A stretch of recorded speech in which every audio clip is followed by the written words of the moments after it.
All right, guys, welcome to another Tuesday Talk series. If you are just joining or you've been waiting for us, apologies for the technical difficulties while we get connected over here. We're a little bit late.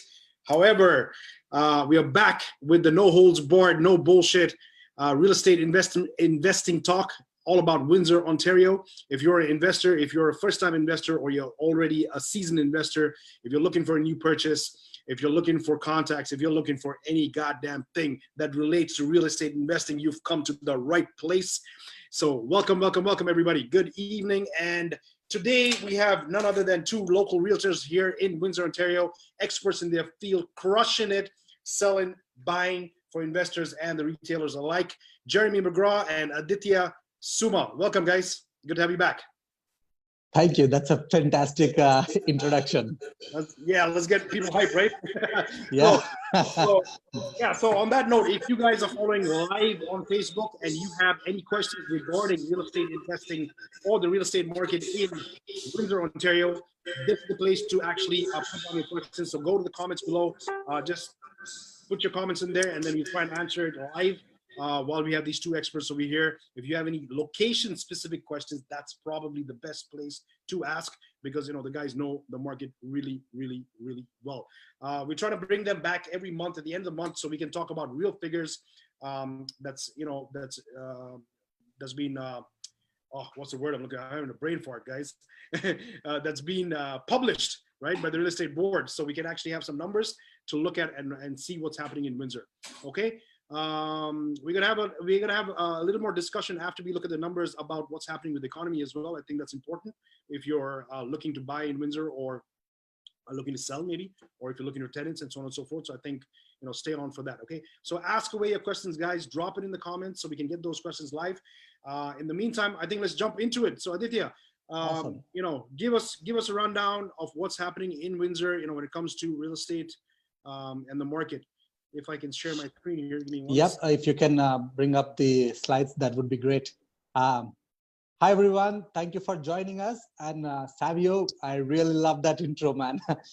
Everything and anything related to investing in Windsor, Ontario, you will get it from Win City Investor Club. You said it, baby. That's it. Let's go. Yeah. So, if someone haven't attended the last month talk series, a quick snaps of what's this Windsor, why it's a good place for investing. So quickly, you can see the highlight points there. Affordability of the housing prices. You can still cash flow in Windsor, Ontario, and Windsor is literally like 1.5 kilometers from Detroit downtown, so which is also one of the upcoming city in US, one of the biggest city.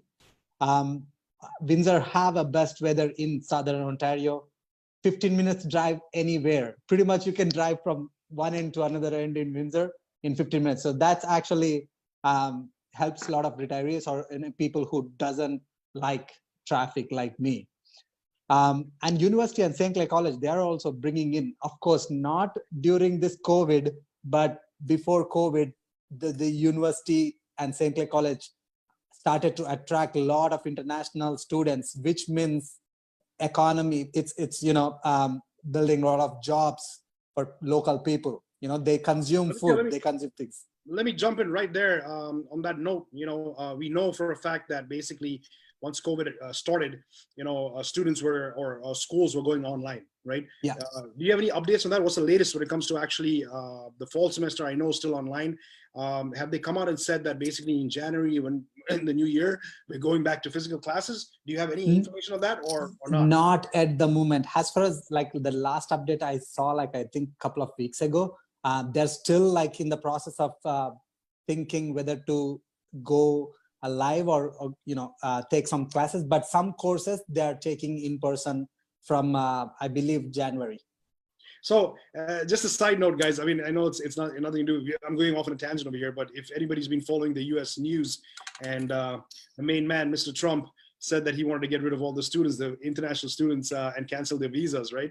Wow. And that's his new immigration, or he wanted to do that until the big schools started suing him, and then he retracted on that. But when that came out, when he said that, the first thing that came to my mind was like, oh my God, in Windsor, we'll take all those students who get kicked out of the states, right?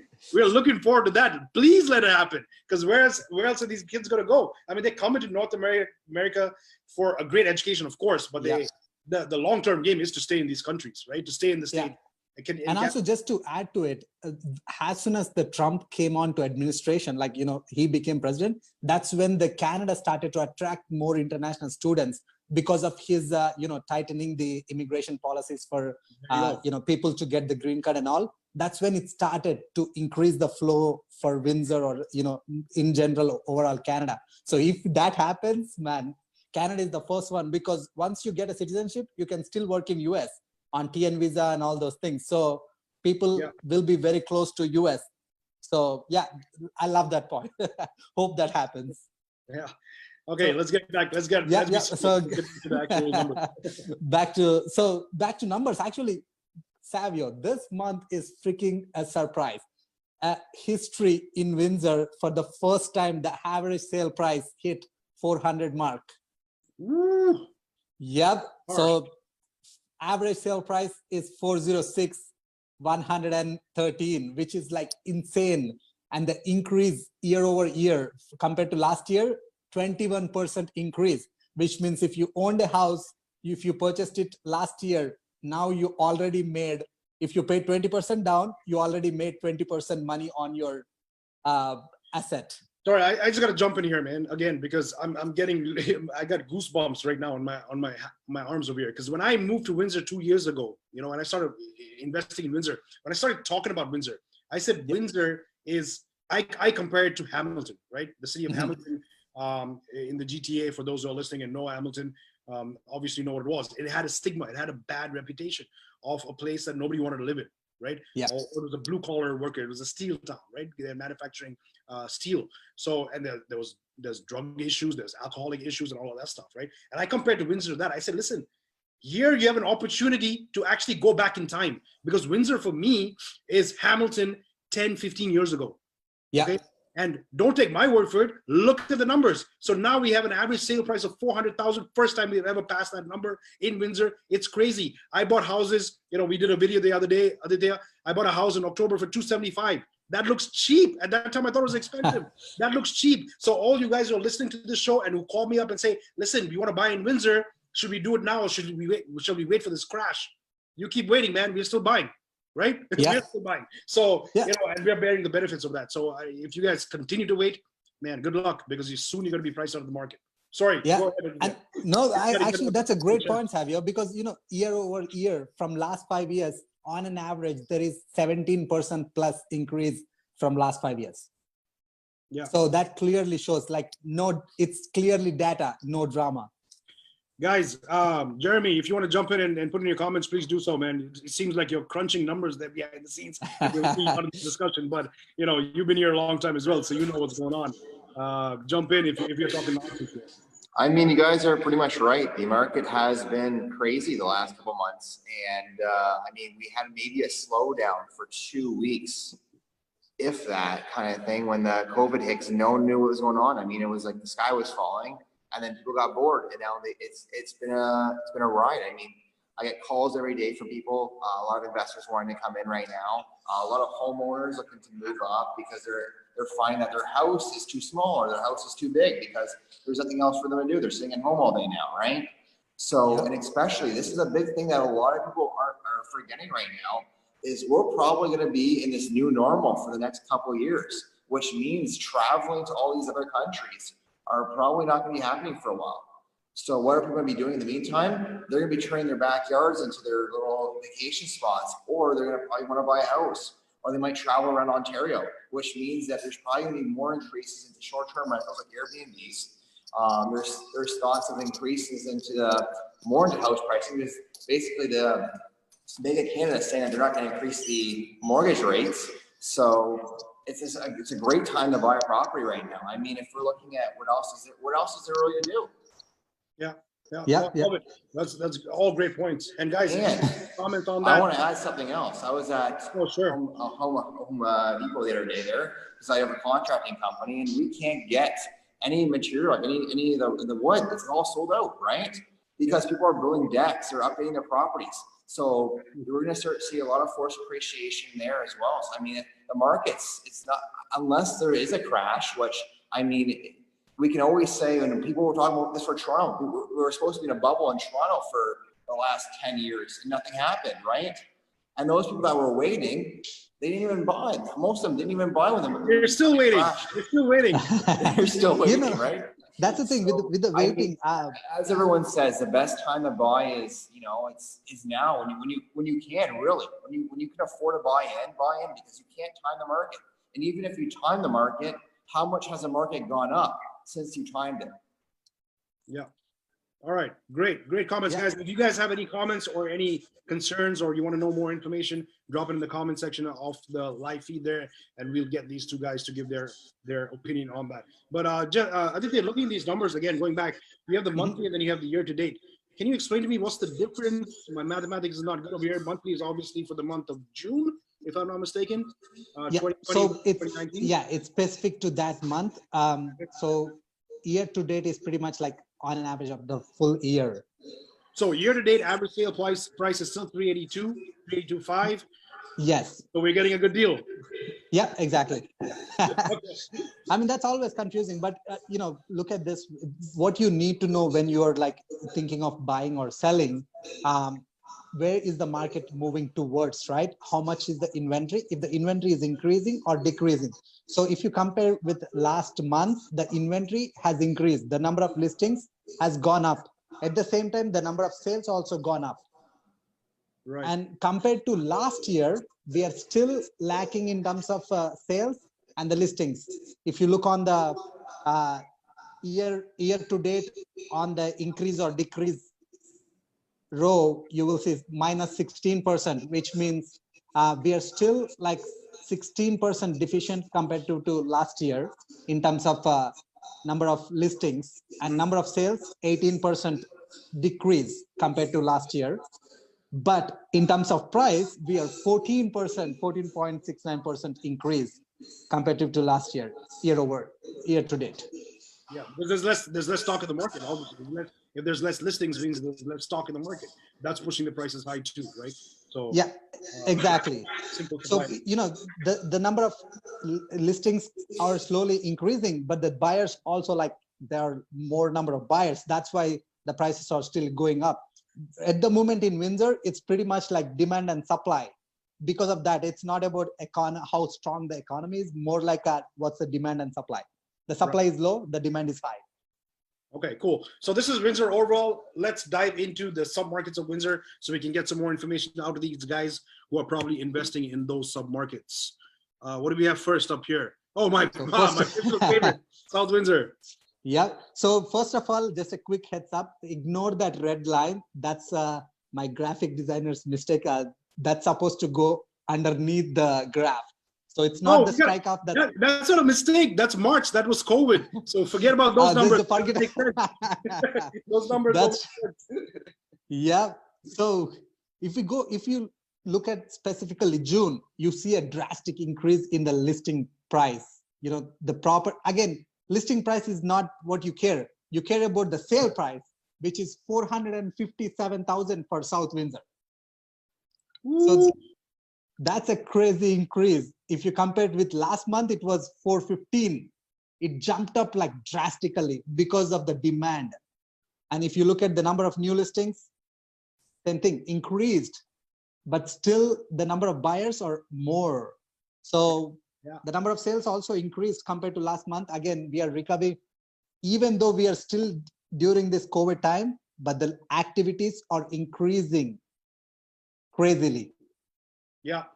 Yeah, no, it's clear. I mean, for those of you know, I invest heavily in South Windsor, specifically for bungalows type homes to do legal conversions, right? I want to say for a fact, I know, I think I like to know that every single house that comes out in the South Windsor market, I'm aware of it. My take on this is that the houses that are coming up for sale in the last couple of months are the bigger homes, right? The ones which are, maybe upwards of 2-story homes or 1.5-story homes. more bedrooms and things like that, more luxury homes compared to the typical South Windsor bungalow. And that's also influencing the pricing. Not to say that the price of the bungalow is still the same. No, it isn't. That has jumped up pretty significantly as well. But there are some for Windsor standard luxury homes that are being listed and sold clearly, because as you said, the number of sales is really neck and neck with the listing. So again, there's not enough stock in the market, and I think that's and also for specifically about South Windsor, what's the take for investor? Especially, it's one of the best neighborhood for great schools, known for great schools. So which means your quality of tenants, pretty much I would say A-, B+. Oh, I would say A+ for South Windsor, for sure. Yeah, exactly. And so, as I mentioned, like Savio mentioned, pretty much duplex conversions is one of the strategy that I see. Now, slowly people started to think, because city is giving permissions to make a legal suite in the basement. Yeah. Also, great opportunity for flipping if someone looking to, because this is the place where if you can find a property that is like, a garbage, now the money you put into it, there are families looking for a nice, beautiful home in this neighborhood. So definitely great flipping opportunities, and also great buy and hold opportunities if you can make at least break even or cash flow, because these are the areas where you'll have a good quality tenants, the less turnovers, the high retention of the tenant, and they go for long run. Okay, perfect. I'm just looking at my phone over here to see if there's any comments on that. Andrew says, hi guys. Hey Andrew, what's going on, man? Any questions about Windsor? You know where to come to. Gurinder says, hey everyone. Hey Gurinder. Good. Arun said, Hamilton comparison with Windsor, bang on. Thank you. Arun's from Toronto as well, Toronto area, so he knows what I'm talking about. If you're familiar with the GTA area, that's the comparison I always give. Windsor is Hamilton 10, 15 years ago. Wouldn't you like to go back in time? Right? If you do, you better do it now, because you can see the numbers here. They're not going to stay like that for long. Cool. Let's jump into where are we going next, Aditya? East Windsor. East Windsor. Okay, here we go. Yeah, East Windsor, definitely one of my favorite neighborhood too. Before I jump into numbers, one thing that a lot of investors been asking me, some properties in a good neighborhood, but below 300.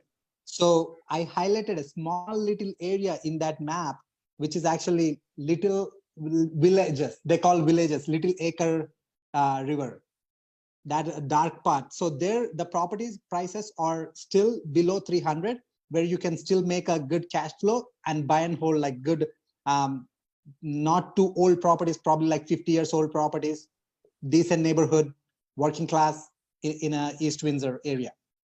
So just a quick tip on that. And now if you look at the numbers, surprising the listing price, again, the East Windsor is kind of interesting. There is like a whole mix of properties, like, different type of properties.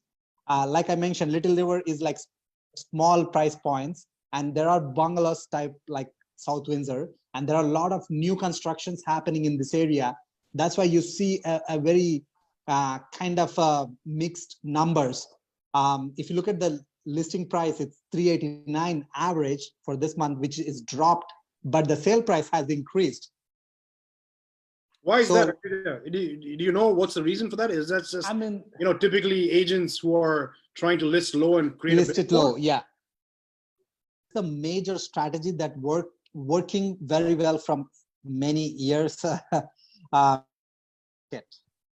especially where there is a lot of buyers, right? So that's one reason. And the second reason, honestly, I didn't really dig much into it. Okay. There's the honest answer for you right there. Good. Thank you. Yeah. So I don't know, Jeremy, if you have any more thoughts on that.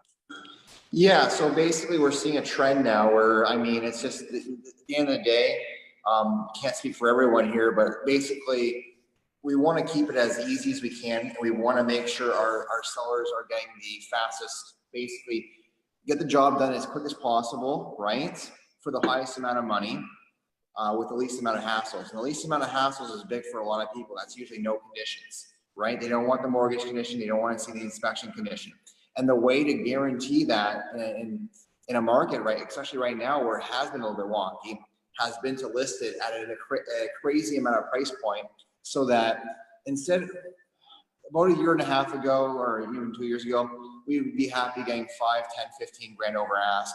But that times have changed because people are so used to going over ask now that basically the more you list it towards that purchase price or what it's actually going to sell for, people are going to ignore it. So you want to get as many people in through the door as possible, which it's a strategy that, as Didier has mentioned, is currently working right now. So agents are starting to see, and we have been seeing more and more homes hit over $100,000 over ask. And these, I don't consider it to be a big deal because it's selling for what the house is actually worth, right? So in the case of a property, for example, we've seen a few listed at $399 that have sold for over $500,000. But the issue is the house was worth $500,000 to begin with. They're just guaranteeing that house sells in a week at the highest amount of money with maybe 15, 20 offers on it, so that that buyer who's ready to pull the trigger on it pays the most amount of money because they're sweating that there's 19 other offers. Yeah. So I totally agree, right? And that's something that I was pissed off about Windsor when I first came here, to find that, realtors and home sellers are not asking what they want to ask. If you're expecting, I don't know, $350,000 for your home, say you want $350,000, don't list it for $299 and then create this bidding war, right? My personal opinion, but my learning over the last couple of years is two things. So if you want to sell your home and sell it fast, list it for 100,000 less. You're going to create a bidding war. And if it has anything to do with the estate sale, if you can put that in your listing, you're surely going to get it, right? And create a bidding war, because it seems that anything that has an estate sale tagged onto the actual property, there's a wildfire, right? So as an investor, stay away from those. I can tell you right now, if they're holding offers and if it has an estate sale or a probate or whatever, stay away from those. You are not going to get a good deal. I can guarantee. Or Savio, I would say, like, sometimes if the deal makes sense, maybe throw a preemptive offer and move on. Yes and no. I think, I'm going to push back on that because we know very well, and Jeremy knows that too. For me, I've gone with preemptive offers, and for these guys who are holding offers, right? For me, there's no motivation for them to take that because they know when they hold offers, the competition is so much there. I think they put that they're accepting preemptive offers, or they will look at it only so that they can get a feel of what that house is going to sell for. Yeah, I mean, I agree with you, but not every realtor is like made same way. Not every realtor is pretty smart to get the best for his seller. Some realtors are, I just want to sell it and move on. So it, as an investor, you want to test every possible route, especially market like this. I would say doesn't hurt to try. It's just you're taking some time from the realtor to make an offer. But I would say, especially when you're making, only secret to get the best deal is to make as many offers as possible. I'll add on top of that as well. Adi is right about the realtors, but it's not the realtors that are saying yes or no to it. It's actually the sellers, right?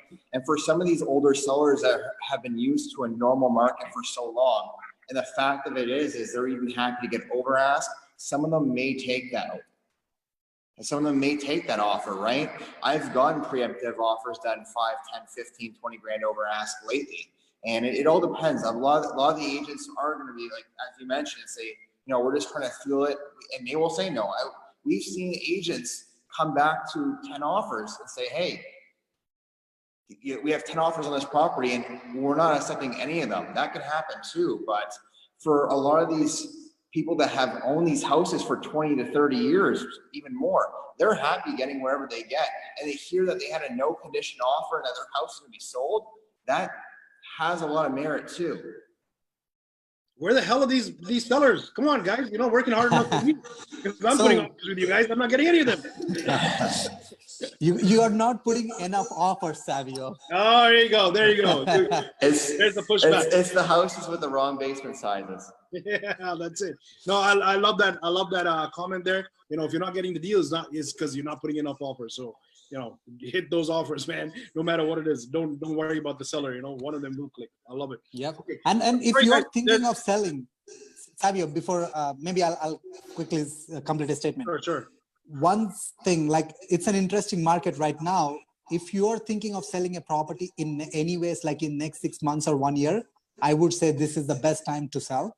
If you are already own a property, if you want to move into a bigger investment or whatever, this is the time that where you can get the best buck of your, investment.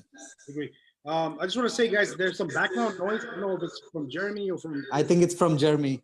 Okay. I'm in an enclosed glass space right now, so it might Maybe right. while you're not talking, unmute yourself. Yeah, I'll do that. That'd be great. Okay, cool, guys.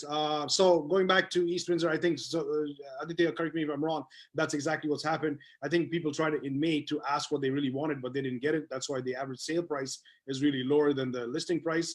And then they came back to reality and said, you know what, we got to lower our listing price and then get the higher sale price. Okay, cool. But I do see the houses. The activities, so if you look at the sales definitely drastically increased from last month. There were only like 66 sales last month. Of course, at the mid of COVID, April, that was literally we were dead, like less than half the normal. Now we increased drastically compared to April month and May month. Even then, I can see that, the number of listings versus the sales, there's still stock in the market. So maybe as an investor, as a savvy investor, you want to go through those 205 listings, see the ones that have been out there for the longest time and approach those sellers and say, okay, maybe they will make some offer and a deal. So I love that point, Savio. Many, I've been actually for last 2 weeks, I've been doing the same thing for a couple of my clients. Looking at the properties that actually listed in April and March, because once the property is on the market for 2 weeks or 3 weeks, now the stigma comes into picture if it didn't sell. Yeah. Especially in the hot market like this, emotions, like logic is gone. April and mid was COVID time, but now it's gone. Now they don't care. Oh, property has been on the market. I don't look at it. No, go look at it. See if it makes sense to your investment. Get an inspection done just to make sure you're not getting into something that has issues. But once you did the inspections, if the numbers make sense, why not make an offer? Okay, cool, awesome. We're flying by this thing, but we got so much more to talk about. Let's go. Let's get into Sandwich. And Jeremy. All right. Yeah, I moved, so I'm in a better building now. I think it's my living room here, but. All right, so yeah, Sandwich Town, I call it the West End. I don't ever refer to the Sandwich Town, but that's kind of the name of it. I classify this into 3 different areas. Basically, the top part obviously you can see the University of Windsor. That would not be in Sandwich or the West End there. It's actually on the other side of the bridge, or we call Area 2. But basically, that area towards the left of that, at the very, very top, closest to the water, I refer to kind of the student rental area. So as you can see in my little thing there, between Sandwich, Huron Church, College, and Brock kind of forms the student rental population. However, I have noticed that since COVID's happened, students have now had more opportunity to move upwards. So whereas properties that were further out and getting good rent, we've kind of seen them kind of push back towards closer to the university. So people that were buying on the outskirts or farther away from that university area may start to get affected in the coming months, or they might even be affected right now, basically because students have more options in the rentals because there's not as much students that are going to classes. People are able to stay at home, right? So I've noticed that there. Another area obviously is in the middle portion. It kind of caters to 2 different types of areas, a lot of home ownership and a mixture of rentals. And then kind of where the Micmac Park is below, I consider that to be a really good, kind of more of a safe play for a person that's looking to get a single family house in a great neighborhood with great tenant population. The reason being is I find these houses tend to be a little bit nicer, built within the last 40 to 50 years. And for the most part is mostly owner occupied area. So to have an area, you're going to be one of the few rentals there, which is, I find it always be a great opportunity. And especially you're close to South Windsor as well, without breaking into the South Windsor price point. But as you can see, there's the numbers there. We'll talk a little bit about June. The average days on market is about 12. So we're still a very, very hot market there. Average list price, which once again means absolutely nothing in this market, is $254. 488, and then obviously the sale price being 269, 885, which is an increase from May.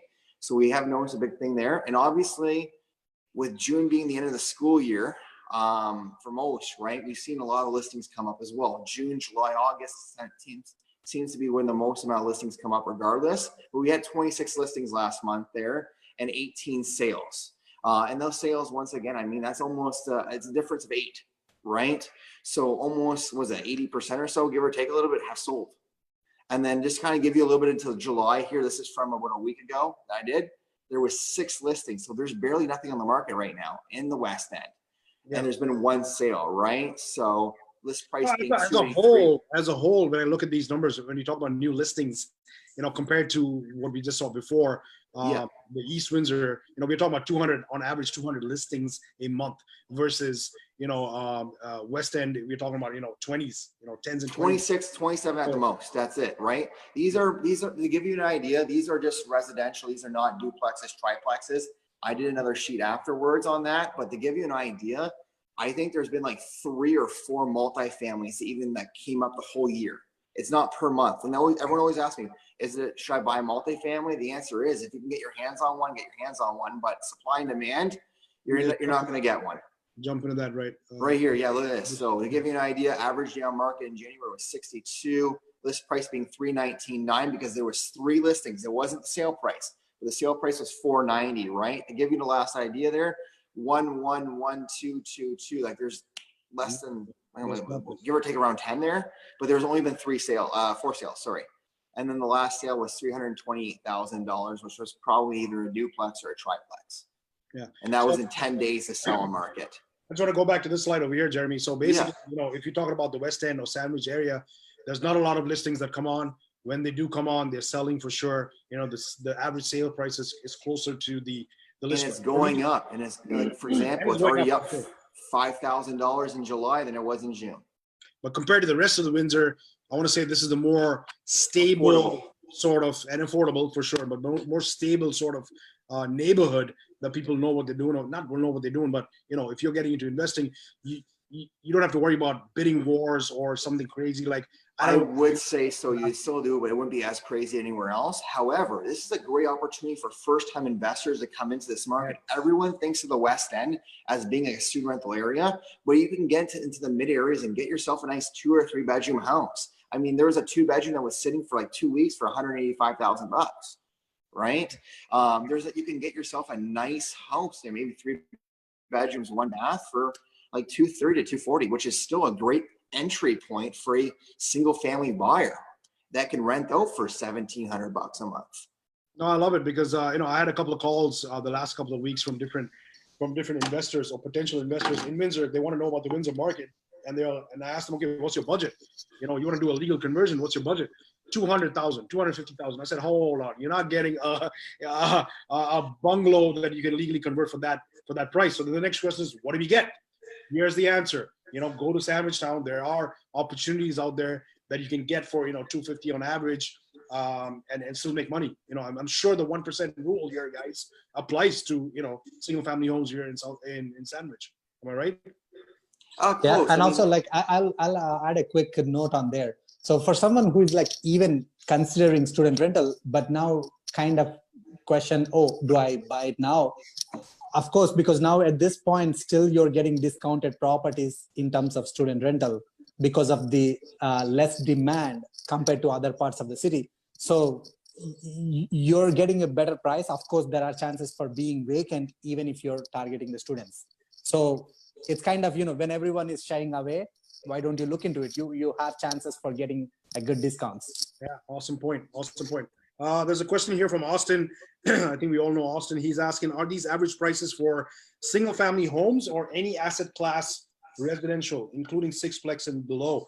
So I think, yeah. Multi-res is duplex to multifamily up to apartment buildings. This is basically, right, what you see right here is all the West End as a whole right here. This is the multi-res sheet right here. This is everything that's been listed multi-res over 2 units. Officially in the market. Yeah. I think so 2, 3, 4, 10, 20, whatever. Jeremy, I think it came out when it was on this sheet. So this is Yeah, so the residential is technically in some duplexes are also listed under residential. As residential, correct, yes. Yeah, except that rest everything is multifamily. There could be an opportunity, there could be some things in here that, because it's the way the realtor posted it, it's always a realtor, they might classify a house with two kitchens. I've been finding a lot more duplexes have been coming up as residential than multifamily lately. And that's just something that's caught my eye. So a lot of people that are set up for multifamily and only multifamily for duplexes, they may not be getting everything, because a lot of agents have been recently listing their duplexes as second kitchens, and putting it as residential. Guys, that's gold. That's gold right there. So that's from a realtor himself, guys. So if you have these lists set up and you feel that you're not getting enough opportunity, and you're like, where's all the houses that people keep talking about that I can buy, and I don't see nothing, because you set up your list only for multifamily, right? So there you go. So maybe you got to expand that list and include residential as well, because some realtors put duplexes in that. So there's a great tip for you. One thing that you guys didn't mention, and I should, about Sandwich, is that Sandwich is also the location of the new Gordie Howdy Bridge that's coming up. Construction is started. So if you think from an investment point of view, from a rental market, you are going to get a lot of people wanting to rent there who's coming for that project, which is going to be, it's already commenced and is going to be active for the next 5 years. So think about it. If you buy a house for $250,000, okay, and you're guaranteed rental income, probably, more than 1% on that for the next 5 years, man, that's a no-brainer. That's a no-brainer. You can't get anything close to that in the whole of Ontario. I guarantee you, without putting any money into it, okay? And if you do, call me, 416-455-5187. There you go. All right, let's move. So we talked about that, residential. LaSalle. Yes, so LaSalle is a great neighborhood. Basically, this is one of the issues that people don't know about Windsor, is that a lot of the neighborhoods are not just inside Windsor. There's, like, for example, LaSalle's its own area, Tecumseh's its own area, Lakeshore's its own area. So when people see these average prices, they're not seeing the whole Windsor Essex County. They're only seeing Windsor, right? LaSalle is one of those areas I consider to be one of the better neighborhoods and more premier areas. And as you can see, the prices obviously state that. So for example, I mean, in June, we had the average days on market were 16, which means that a property is selling just over 2 weeks with a listing price of $618,636, which once again means absolutely nothing. And the reason why it's so much higher on the list price versus sale price, and I'll state this right off the bat, is LaSalle's going through a housing boom right now with new builds. And even if you go on realtor.ca and you type in just brand new builds in LaSalle, you'd be lucky to get a house for like $550. Obviously no finished basement, no grass, no driveway, no backyard fence, and all that kind of stuff right there, right? But to give you an idea, this is an entry level one. Most of the houses that are being put up for sale are going to be in the $600,000, $700,000, $800,000 range. There is more neighborhoods in LaSalle right now selling around $600,000, $700,000, $800,000. We've had, for an example, like an area like Seven Lakes Golf Course is, I think, trending over $900,000. Most of the ones have sold over $1 million. So to give you an idea, 16 days on market, average price being $525, $133 sale price, 83 new listings because it's June. This is an area where families are moving to and from, right? So we're gonna have a lot of new listings in this area right here, with 44 being the sale, right? So 44 sales, average price being $525, $133. Everyone goes, does Windsor have money or does not have money? The answer is, when you're looking at houses for $250 in the West End, and you're looking at houses at $300,000, like most of our people are looking at, right? People in Windsor are spending $500,000 or more every single day in Windsor on a new build, man, or a resale property. Jeremy, it's I've been taking my kids out, in the evenings just for walks and stuff to the parks. And I'm looking for trails. I'm always looking for new trails, right? For sure. And for the beautiful area. Yeah, the last couple of weeks I've been hanging around LaSalle. And I'm a single guy. If I was married and had kids, I would probably move to either LaSalle because it's close for me to go to work. It's close to the downtown region. It's close to the bridge, close to the new bridge as well. and you could be downtown within minutes. I can So afford it. anyone- Close to shopping mall too. I can't afford Yes. it. That's the problem. The pricing. Listen, guys, for the Toronto listeners out there, let me give you a comparison. If I said Windsor is like Hamilton, LaSalle would probably be your Burlington, the nice, South Burlington, South Oakville part of the GTA, right? That's the comparison I can give you. These homes, Sell your crappy 200 to 400 square foot condo, move down and buy your mansion. We'll hook you up. Love that. there you go. There you go. Or if you are a savvy investor and you have experience and maybe you have building experience, I think this is the place to be because you can get land, open land, cheap, pennies on the dollar in places like LaSalle, and other parts, a little bit outside Windsor, but Windsor, Essex County, huge lots that you can actually build, right? So that's something that you got to think about as well. And again, if you want information on that, these are the guys to come and ask, including myself. We'll hook you up with that. If you have any building experience or you have the contacts, that's actually a really good point, Savio. For builders, this is one of the very attractive place. Actually, I started to work with a client who is a builder looking for land anywhere in Windsor or outside the Windsor. They're like looking to build like 4 units together, but they're going to sell as a semi like townhouses. And each townhouse price in Windsor right now, I did some research for him to, show how much prices they can sell it for. So that 4 kind of together units can be sold. Each unit can be sold for 400,000. So literally from one building, they can get like 1.2 million. That's like in the Windsor. Now, if we go further in a better neighborhood like LaSalle and absolutely, cities, the numbers is crazy. If you can build, like for example, as Aditi was saying with townhouses there, I'm just helping my parents out getting to a townhouse. And the issue is a lot of the old townhouses are only 1,200 square feet, which is not bad. But for someone that's from Windsor and they're used to having a 14, 15, 16, 1700 square foot house, or my parents are coming from an 1,800 square foot house right now, right? So they want to get into a townhouse. But the issue is in LaSalle, those townhouses are almost $600,000. They're about 550, I want to say, give or take a little bit. And that's just the barrier of entry minus upgrades, right? Minus the finished basement. So you're about 600,000 when all said and done. As Aditya mentioned, if you build 4 of these properties here, or even more, you're talking big money. And the average townhouse in LaSalle right now, I think starts at $500,000. Yeah. So here's my challenge to you guys for the next Windsor update. When we talk about LaSalle, I want to know the demographics. What are these people doing? The people who actually live there, because when I'm walking the streets, they're not empty houses. These $600,000, $700,000, $800,000 houses up, people are living in there. What are they doing? Tell me. What are their jobs? Are they business owners or not? Not for this conversation, for the next conversation. Okay. Sure. Let's hit to the next area. Yeah. Well, before that, just reading some comments over here. Abid says LaSalle name was a 17th century. Oh, here's a piece of information that you might like here. Thanks, Abid, for this. So he says LaSalle was a 17th century French explorer and fur trader in North America. He was, and now the place is upper class neighborhood. Yeah. So from trading furs to a very premier neighborhood in Windsor in Ontario. So that's awesome. Thanks for that, Abid. Great piece of information there. Do we have any more neighborhoods we were talking about, guys? Yeah, Walkerville. Of course. How can I forget? Sorry. Yeah. So this one might differ from the last one I did last month because of I don't think I had it. I think I had it set as Area 3, which we pretty much classify as kind of like the Walkerville area. But this one right here, I kind of condensed it. I made it more. I split from South Walkerville there. So basically, I made Walkerville, South Walkerville, and I kind of did the street areas. My idea of basically Walkerville kind of starts around Parent, and it kind of goes all the way to Walker Road. And then anything after Walkerville, as we all know, is kind of Ford City there. So this will kind of give you an idea here. June, we had average day on market 13, so just shy of 2 weeks. Average list price 275.14, and average sale price being 291.574.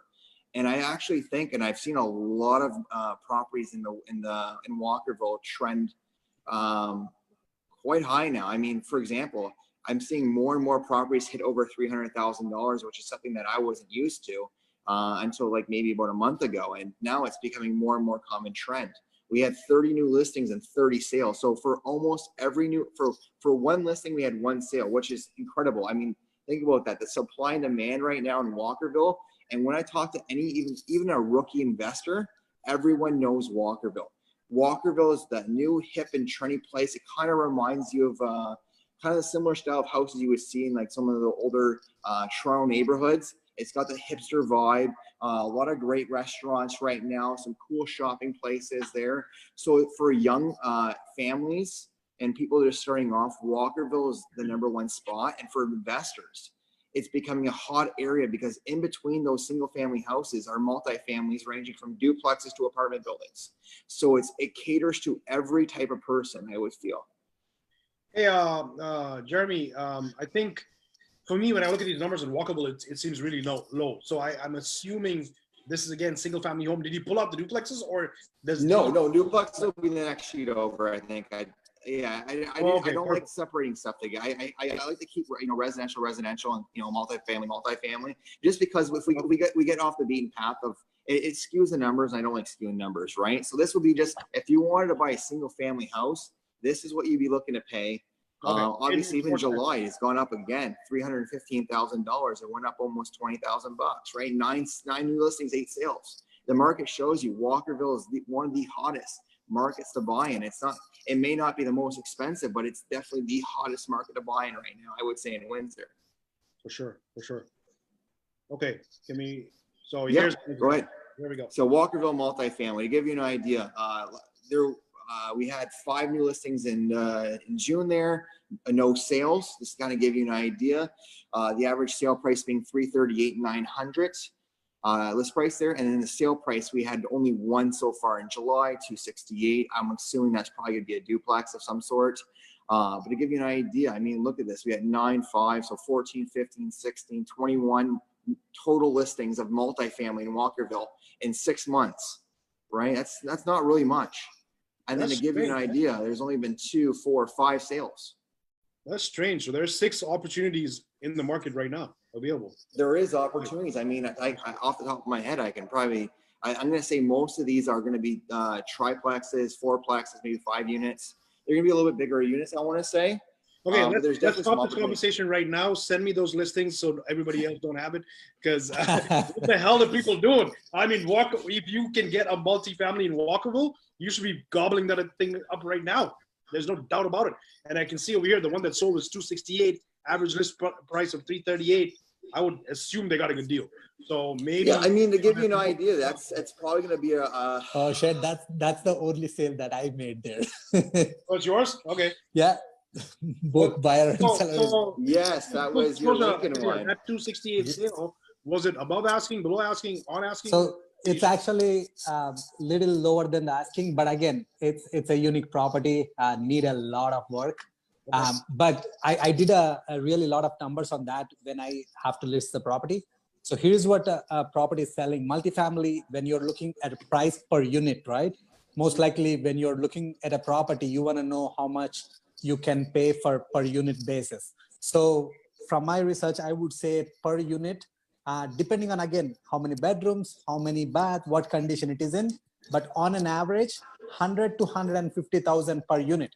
150 being the units are like nice and solid and in core Walkerville location, and 100,000 being there are some exceptions where like brand new went up to 200,000 per unit, but that's like very, very, very, very. Well, there, I think everybody knows that one. Yeah. Yeah. So I would agree with some of those numbers there. The 150 seems to be about normal for a turnkey property right now, even with low rents. For example, there was one on Lewis that went crazy. I think there was like almost 20 offers on it, or something, 16 or something like that. But that was listed at like $299 for my office there, and sold for like $360, which is not. It's not even really like in kind of like, it's just, it was a basic up-down duplex, right? So we're starting to see, and I'm starting to see that approach to $200,000 per unit for a nice 2-bedroom, 1 bath, 2-bedroom, 2-bath kind of thing per unit. But obviously the breakdowns go to bachelors, 1 bedrooms, depending on the units there. But you're not wrong. I mean, I would say, to give you an idea, like a decent duplex right now is trending well over 300,000. A 4-unit is probably around 500,000, give or take a little bit. And then obviously once you get into the 6, 7, 8 units, it starts trending downwards because the diversity and basically the unit portfolio changes, right? you might have more bachelors or 1 bedrooms compared to 2 bedrooms. Sure. Yeah. But just looking at this slide over here, for me, there's opportunity. There are 5 listings since May that haven't been sold. So there could be some opportunity, you know, if the seller is motivated, that you could put in an offer. So I would contact Jeremy and Aditya immediately after this call if you're interested. Walkerville is a no-brainer from a location point of view. Okay. Savio, a quick tip here for someone who is looking for BRRRR strategy for multifamily, because this is a common question I always get when it comes, I see this multifamily, but the rents are low and I'm getting like 100,000 or 120,000 per unit. So that's where you can clearly say you have an opportunity to put like per unit, you're getting for 120, throw another 20,000 per unit. Now you're at 140 per unit, where you have a room to, after repair value, like 150, 160, 170, depending on how good you can make it. So there is like a good opportunity for multifamilies to do BRRRR strategy. It's just you need to understand the numbers. Yeah. Okay, perfect. Abid, I think this answers your question. You asked if does it include South Walkerville? No, it does not. Here, South Walkerville. Jeremy, take it away. Basically, so South Walkerville, obviously just below Walkerville there, but this is a different type of area. It's more owner occupied. I don't think there's very many multifamily. I think one came up. I had an offer in that one, and in one day it sold for like 60 grand over ask for the side by side. I think it was it was like a side by side but up down duplex there, and it was in rough shape, and that sold for $400,000 bucks. But to give you an idea, mostly older style, early 1900s for the most part, named after pretty much the World War II streets there, but a great neighborhood for a young family, investors, because basically as well, young families are even a mixed, like families wanting to come in there as well. So there's a lot of opportunity for someone looking to buy in a great neighborhood, still be in that Walkerville area, close to all amenities, without having to basically break the bank again. So to give you an idea, June right here, average day on market is 11, average list price being 313, 914, and the sale price being 314, 683. 15 listings, 10 sales. It's another solid area because it's still Walkerville. I find to be more affluent than the actual Walkerville area. I don't think the numbers right here state as much as they do. I think if you look at the July numbers, that's what I would think more of with South Walkerville. The houses tend to be, in my opinion, about 350 plus. With that, obviously, right here, listing prices for July was 346, 431, and the sale being around 348, 200, 5 new listings, 2 sales, right? So that's kind of my idea when I think of South Walkerville. I think of even tiny 2 to 3 bedroom houses selling well over $300,000 now. They're more like the arts and crafts style houses. So they're very, very cute. A lot of people like them because of that little, they're different than the rest of the neighborhood. You're not getting stuck with the cookie cutter raised ranch style. Jeremy, quick question over here. So for our investors who are listening on to this, you know, these single family homes in South Walkerville, what can you expect to rent these out for? Oh, that's a good question right there. I mean, these could be, depends really on the type of property. I mean, your average one's probably gonna be a smaller 2 to 3 bedroom. They can range from like 800 square feet. So they're gonna be a tight little 2 bedroom house. Something like that could probably still rent for $1,600, $1,700 a month. Obviously not the greatest amount of money, but once you start getting to these houses that are 4 or 5 bedrooms, right? Some of these houses will have 3 full baths. You can probably get and even do something like an executive rental. These executive rentals can push well over $2,000 a month because of the fact of the location, the neighborhood, and the way these houses are. These are houses that people would pay well over $1 million in Toronto to live in. So for someone coming down working from, let's say, Chrysler and Brampton there, right? Executive, maybe he's coming down to work in Windsor. He needs a place to rent because he's only going to be here for about a year.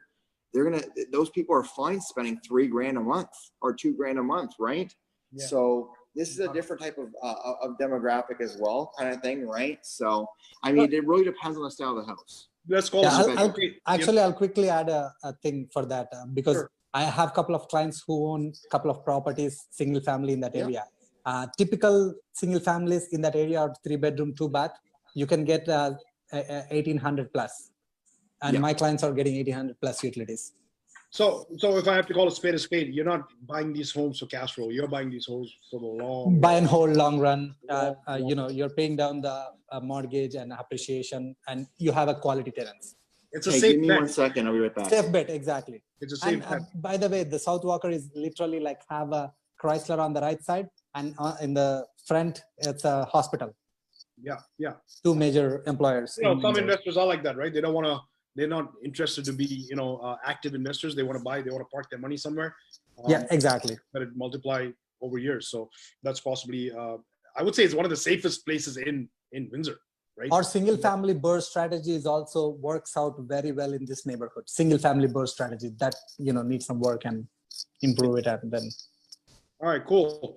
Was that it from the neighborhood point of view? It was. Okay, great. So guys, if you're listening to this show online on our Facebook Live and missed some of your neighborhood and you want to get information on a specific neighborhood in Windsor, then please drop it in the comments below. We'll make sure we address those neighborhoods next week. I think, we try to cover the all type of investors.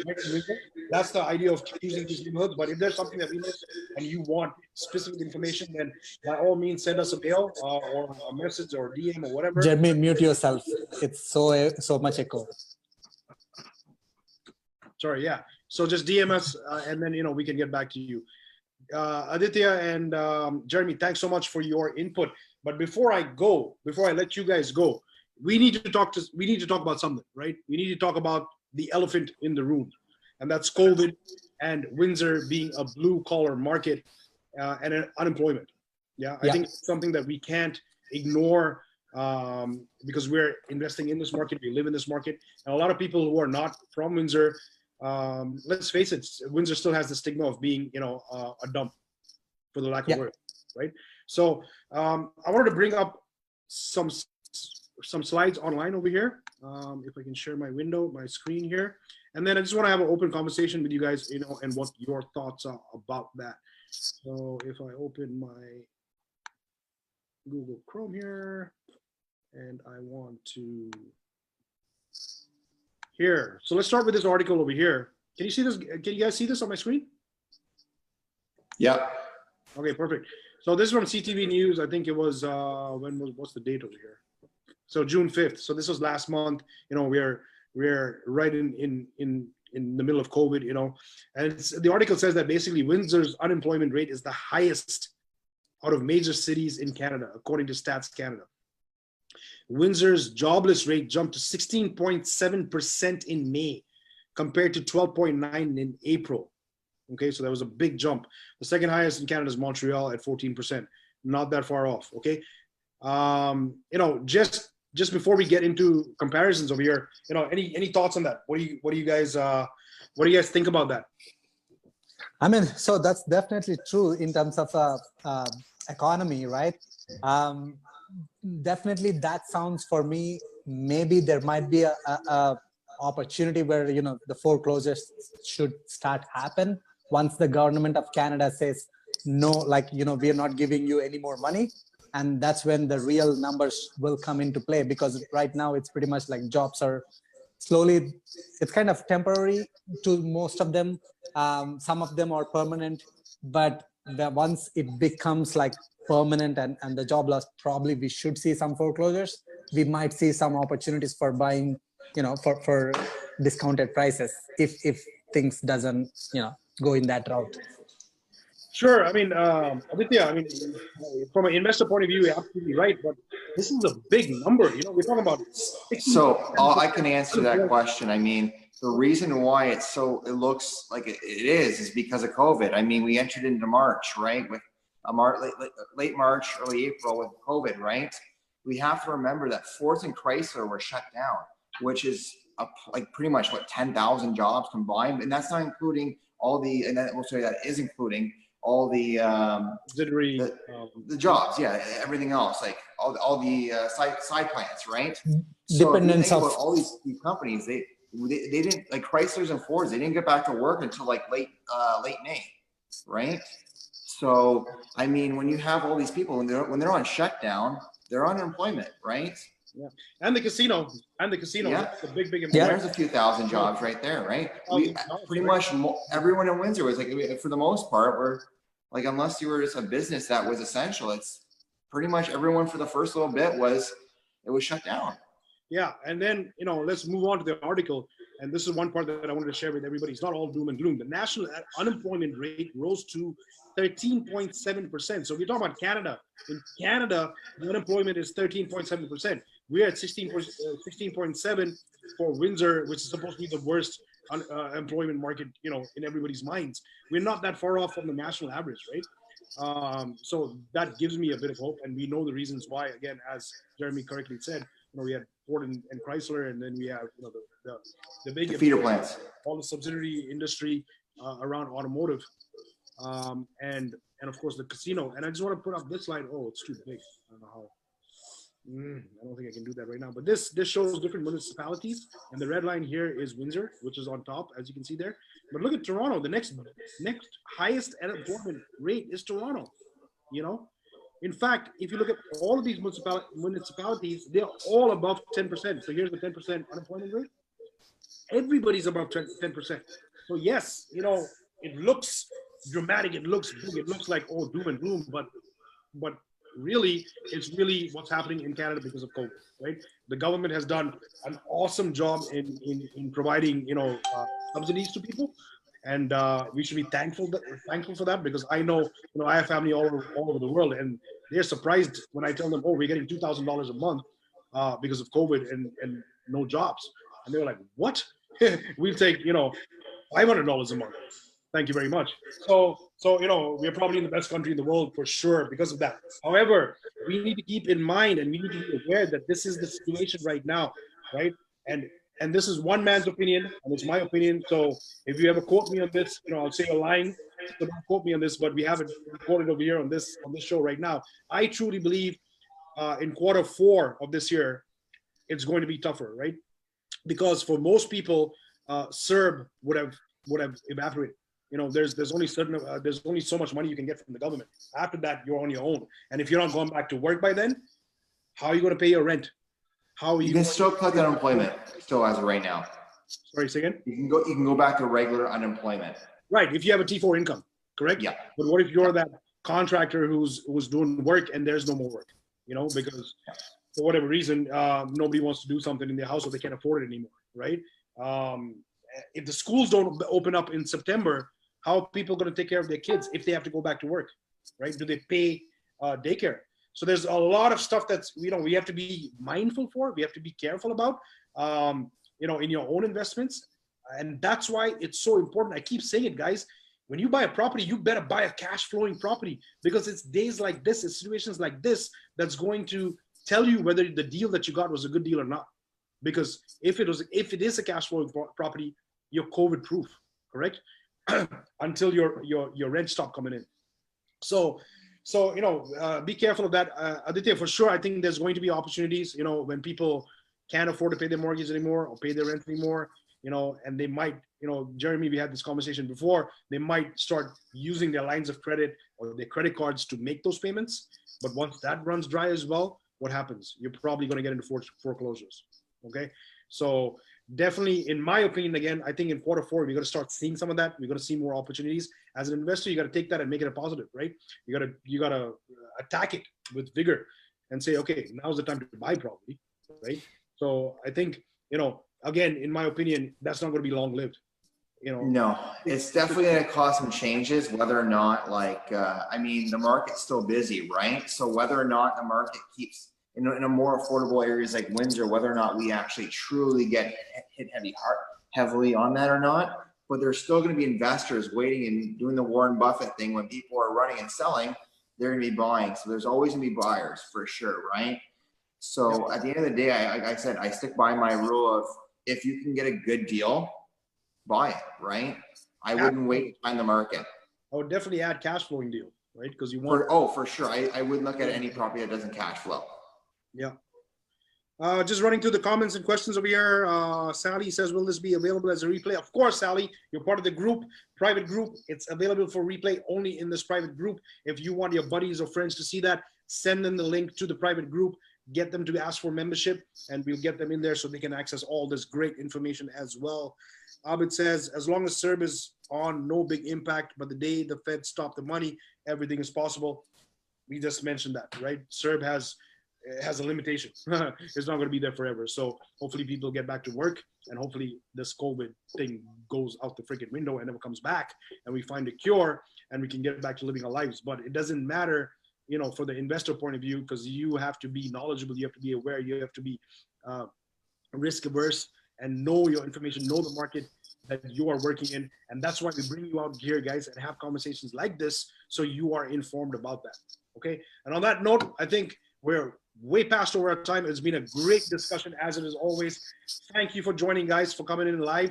Go back here if you want to see the recording of this replay.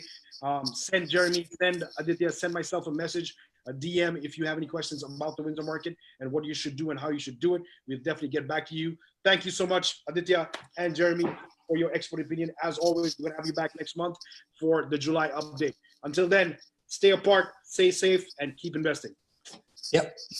Thank you for having us, Savio. And stay safe and stay investing in cash flow properties in Windsor. So take care, guys.